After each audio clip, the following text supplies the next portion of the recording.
Hi, welcome yet again, another astrology web clip. Hi, I'm Colleen, and today, as I promised in the last video clip, we're going to look at the nodes. I really got excited about that as I was going through that eclipse, and I think that if you're going to talk about an eclipse, you really have to talk about the nodes. So today, I'm going to designate as a node clip.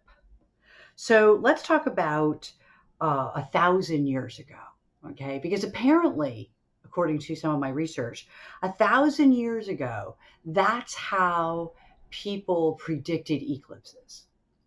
The astrologers were pretty astute. They've been astute for a pretty long time. So they were really up on the nodes. As a matter of fact, I'm reading in order to get my research, and I always like to share where I've gotten my work. I actually took it from a book called The MoonsNodes, and it's written by a man by the name of George White. Now, it was written in 1927. It was so funny because as I'm reading, some of the foreword, it talks about how he studied in the 70s with this person. I was thinking, oh, my 70s. No, that was my mistake. In any event, I thought it was really interesting because he points out a few things. Whether we agree or we don't agree, it's always wonderful to look back at what did they do originally? How did it get here? So originally, they knew the importance of the moon's nodes because that's how they predicted eclipses, okay? And they actually had a name for this, okay?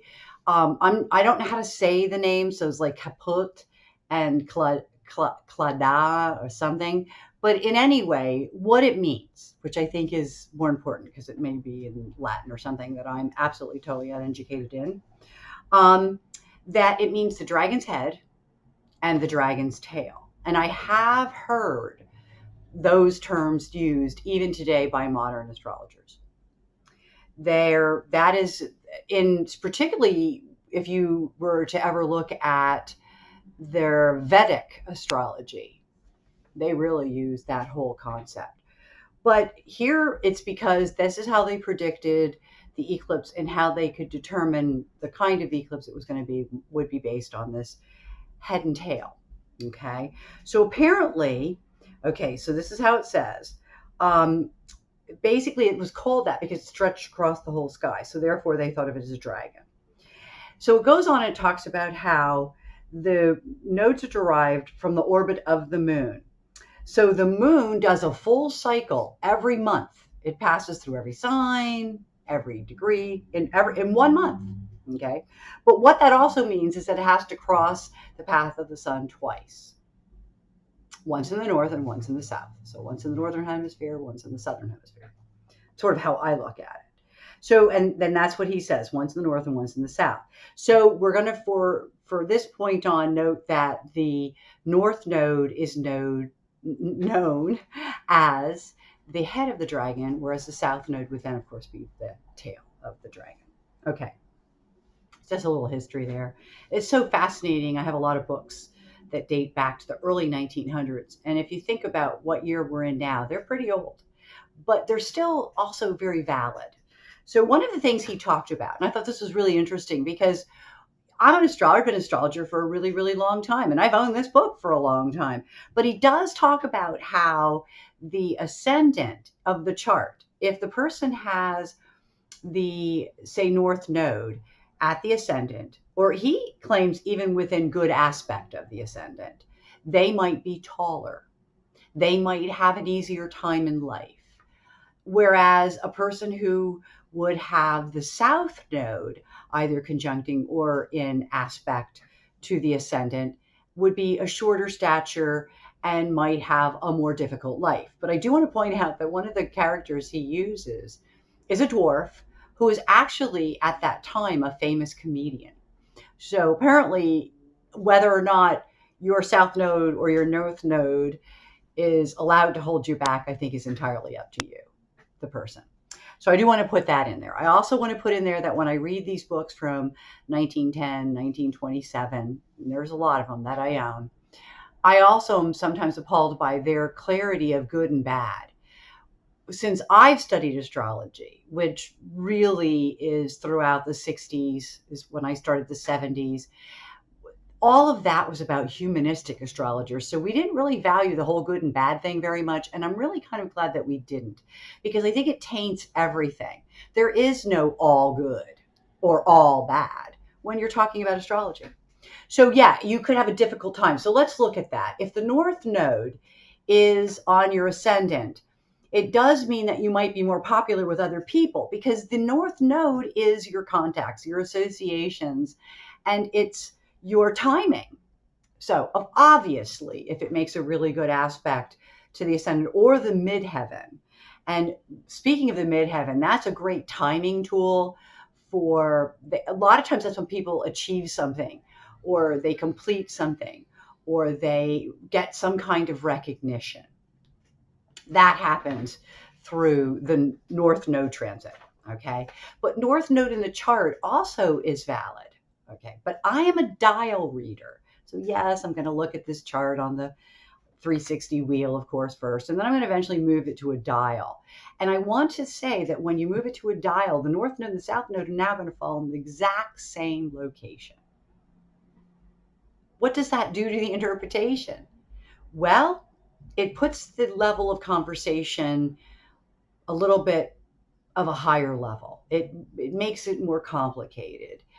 The reason for this is, and I want to look at this, something happens good in your life. It doesn't always happen at a good time. Okay? Sometimes timing is everything. I used to think when I was younger that the nodes must have been hitting me terrible at certain points in my life, because it seemed every big event in my life seemed to come plagued with something. Okay. So it doesn't always mean, hey, it's going to be cake and smooth sailing. It means that what the nodes represent. Okay. I'm going to talk a little bit here, woo-woo-ish, but depending on what you believe. But there are astrologers, and I'm among them, that feel that there are certain aspects of the chart that are karmatic. In other words, we bring them here, and we're learning lessons on an evolution. Okay. So you're trying to get closer to God. You're trying to evolve. You're trying to become more part of spirit. In order to do that, we have to go through a lot of processes. I think the nodes can often help us locate what that process is in any particular lifetime, or what it is that we're looking at or evolving from. And I think that, and I know that there's a Pluto book written by Jeffrey Green, I believe is his name.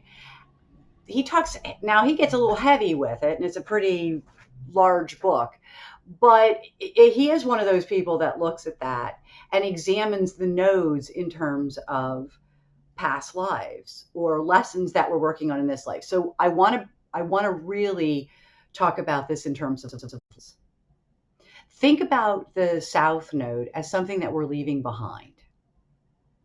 Think about the North Node as the becoming. So obviously, if you have some really cool North Node aspects, you are going to be in a state of excitement a lot of your life. And I think that helps make life easier, better. You attract what you are. By the same token, if you're going through bad transits, difficult, oppressive, because that's what I think of South Node as. I think it's sort of oppressive, maybe disappointing, oppressive. Remember, it's teaching us to move past that South Node for whatever reason. And I'm not going to get into that on this video clip. I might do another one on that, but know that the houses can be a real key.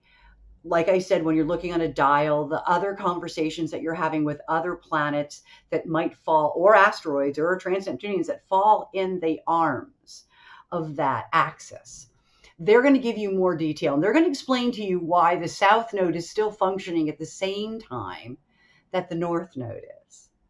I think that's one of the things I've noticed about older astrologers versus the more modern astrologers. The modern astrologers are more 3D. There's more dimension in terms of what they're interpreting or what they're seeing. By the same token, I think that our older astrologers, the ones that came before us, were a little bit more two-dimensional. And that makes a lot of sense when you consider that we now not only have television, but we have computers, we have technology that connects us. What I'm doing here right now, their lives were flat by comparison to what ours are. And how do we get from there to here? The nodes. Well, at least they were part of it because they help us evolve. They help us become. And it's learning how to read them in a natal chart or learning how to interpret them, even in a progressed or a predictive chart, can be very enlightening. Doesn't mean you're not going to go through your South Node transits. You have to, or you won't learn.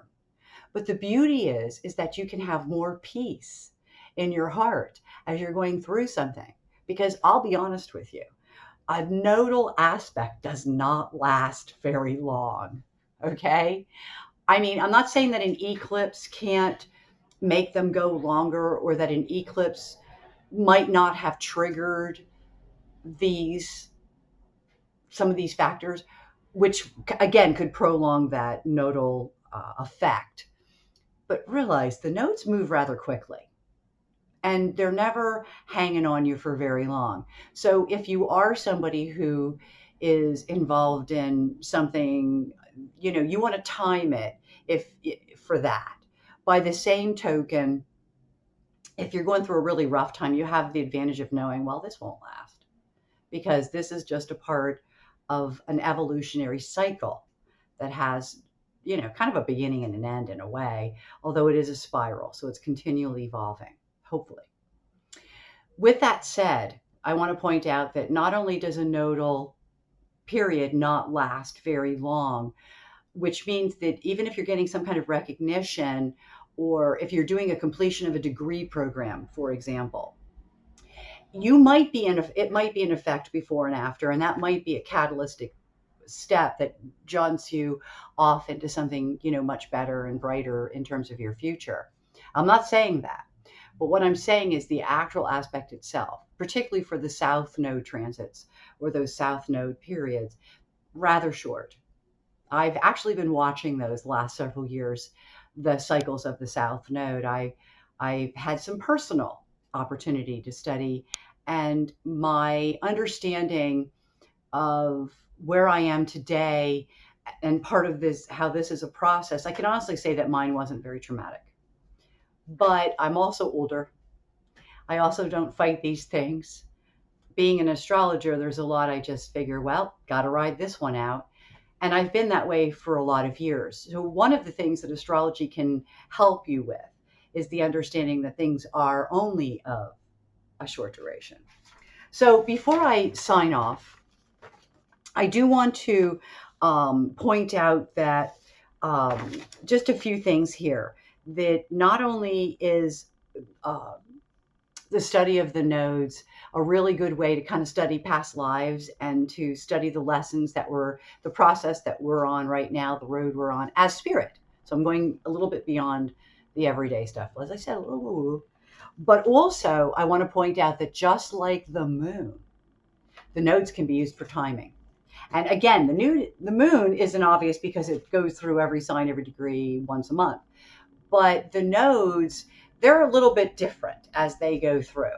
And it really is another fun astrology tool. And as always, I'm going to leave you on the fun note because the reason I'm doing all of this is so that hopefully it triggers some of the curiosity of some of you out there that might be interested in taking this one step further. And with that said, I want to just state that I am available for speaking, public speaking engagements, as well as teaching. But I'm also available for private sessions as well, whether it be astrology or tarot. If you have a situation you'd like for someone to look at, give me a call or contact me at divinationcounselingservice.org. Until next time, happy astrology.